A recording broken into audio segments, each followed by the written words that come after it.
पूछेंगे तो किसको पूछेंगे। इसी तरीके से आपको पता है कि उन्होंने 32 डिग्रियां हासिल की हुई थी, विदेश में पढ़ाई की हुई थी। उस समय के वो विद्वान माने जाते थे, सबसे ज्यादा पढ़े लिखे सिर्फ भारत में नहीं दुनिया में भी।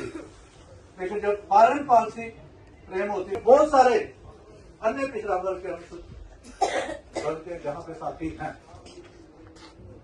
1952 में उन्होंने बरसत प्रयास किया कि ओबीसी कमीशन बनाया जाए, ओबीसी को भी रिजर्वेशन दी जाए, लेकिन नहीं बात मानी उन्होंने विवश होके विरोध में अपना इस्तीफा दिया। फिर मान्यता की बात करती है कांग्रेस के लोगों को भारत रत्न दिया बाबा साहब के प्रयासों के साथ।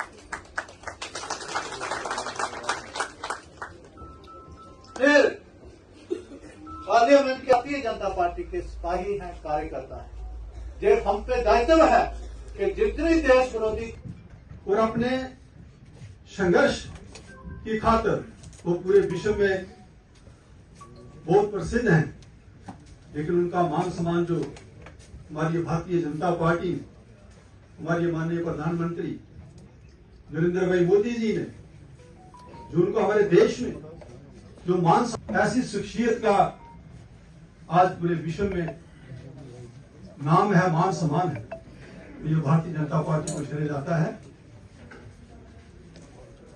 और मैं समझता हूं कि जो बाबा साहब का जैसे यहाँ इतिहास बताया गया और भारतीय जनता पार्टी माननीय नरेंद्र भाई मोदी जी के नेतृत्व में इस 26 नवंबर को संविधान दिवस के तौर पे मनाना शुरू किया।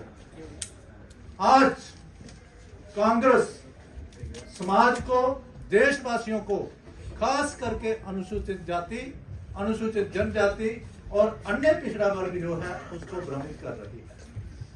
आपने पिछले लोकसभा इलेक्शंस में देखा कि कैसे उन्होंने हमारा जो लक्ष्य था अब की बार 400 पार, उस नारे को लेकर भी आप सबको और देशवासियों को भ्रमित करने की कोशिश की कि अगर 400 से ज्यादा सीटें भारतीय जनता पार्टी की आ जाती हैं तो संविधान को बदल दिया जाएगा।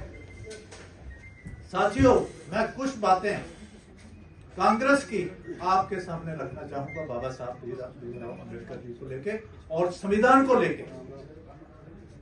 आपको पता है 26 जनवरी 1950 को संविधान लागू हुआ है। गणतंत्र दिवस के तौर पे हम इसको मनाते हैं, रिपब्लिक डे के तौर पे मनाते हैं। इंडिया बिकम रिपब्लिक, गणतंत्र बन गया। 1950 में ही हमें संविधान मिला।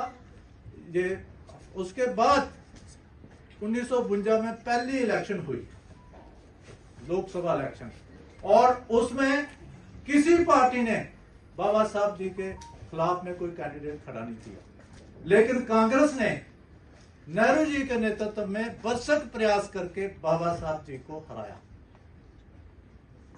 जी, भारत में संविधान तो था लेकिन संविधान दिवस नहीं था। संविधान को 75 वर्ष पूर्ण हो रहे हैं। 25वां वर्ष भी नहीं किसी ने मनाया, 50वां वर्ष भी नहीं मनाया, 60वां वर्ष भी नहीं मनाया, लेकिन 75वां वर्ष भारतीय जनता पार्टी संविधान गौरव अभियान के रूप में पूरे देश में मना रही है।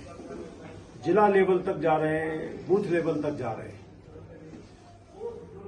देश में कॉन्स्टिट्यूशन था, कॉन्स्टिट्यूशन डे नहीं था। 57 साल केंद्र में कांग्रेस की सरकार रही, लेकिन संविधान दिवस नहीं मनाया गया। आदरणीय नरेंद्र मोदी जी ने 2015 से शासकीय स्तर पर संविधान दिवस मनाना चालू किया,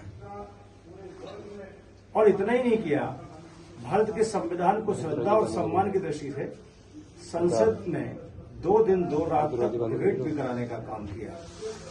पत्रकारों ने पूछा कि संविधान के बारे में आपको क्या कहना है, तो मोदी जी कहते हैं संविधान पन्नों की किताब नहीं है, मेरे लिए राष्ट्रीय ग्रंथ है।